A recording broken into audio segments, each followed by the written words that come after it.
Soc Dani Fiscar, soc fundador de Nutrició Científica a Barcelona, una empresa dedicada a la medicina, la nutrició integrativa. Durant 2 dècades porto dedicat a la investigació. A dia d'avui he fet més de 15.000 analítiques a diferents persones amb patologies, trastorns funcionals, inclús a esportistes del rendiment. I em dedico a formar a professionals de la salut, també escric llibres, soc formulador de suplements i soc un apassionat de la salut. Intento ajudar les persones en tot el que necessitin a nivell de teràpia. Jo soc la Laura Aragonès i treballo en Nutrició Científica a Barcelona com a psicòloga, com a nutricionista.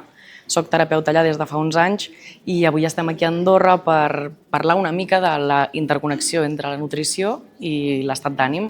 Jo et diria que el 90% dels suplements del mercat són fum, són dolents i que molts pocs suplements al mercat sí que tenen eficiència terapèutica. I, per exemple, Energy Pro Detox és l'únic suplement del món que està demostrant clínicament que entre 4 i 6 mesos les teves analítiques milloren. El nostre millor màrqueting és els resultats. No tenim que pagar empreses de màrqueting per fer bon màrqueting, per vendre, perquè venem a través del boca a boca i aquella persona que ho pren millora tant la salut que ho pren el seu cosí, el seu pare, el seu avi, el seu fill i fins inclús el seu gos, que cada vegada hi ha més veterinaris integratius que estan recomanant Energy Pro Detox a animals, amb resultats increïbles. Doncs el suplement va dirigit a qualsevol tipus de persona perquè vaig fer una investigació bastant exhaustiva on vaig determinar els 7 pilars que estan darrere de quasi tots els problemes de salut, ja siguin patologies, trastorns funcionals, inclòs persones que no tenen problemes de salut, tenen deficiències de nutrients, tenen l'estrès oxidatiu, tenen alteracions al microbiota intestí, tenen certes circumstàncies que són molt comunes a la gran majoria de persones, per això aquest suplement va a qualsevol ésser humà. Hi ha molts factors a nivell psicològic i social que estan provocant malestar en la societat,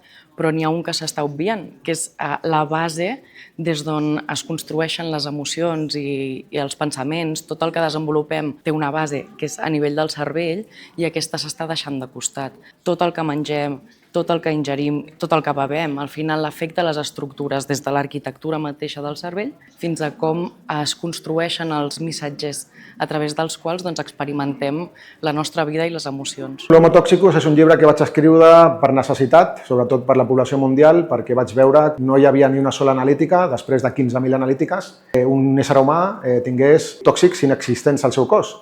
Llavors, quan veia que els tòxics estan darrere de molts problemes de salut i que la medicina convencional ni la nutrició convencional prestaven atenció, jo vaig investigar a través d'analítiques, a través d'estudis epidemiològics, etc.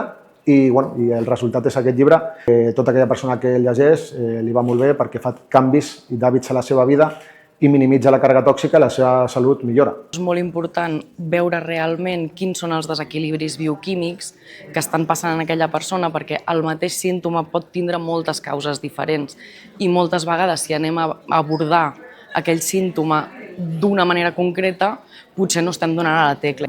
En canvi, si analitzem bé què està passant amb dades, al final són dades objectives, això escurça molt els plaços de tractament i fa que puguem anar molt més al gra. La medicina convencional no busca la individualitat, perquè si busqués la individualitat no receptaria medicaments a tots per igual. Tracta símptomes, no tracta causes, per això la medicina s'ha convertit en reduccionista i simplista, no va a l'arrel del problema.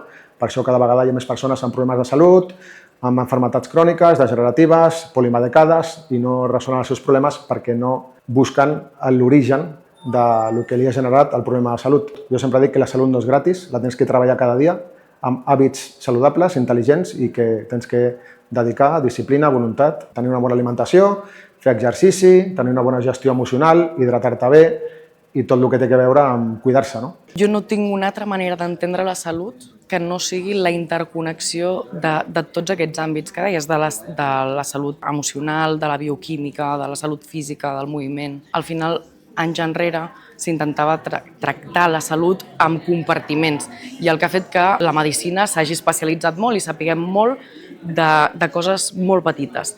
Però això ha fet que perdem de vista un munt de factors i un munt de coses que tenen molt a veure amb la salut i al final, dintre del cos, una sola cosa crea un efecte dominó que repercuteix en moltes altres. Si no som capaços de fer un pas enrere i mirar tot el conjunt, no podem ajudar bé la persona.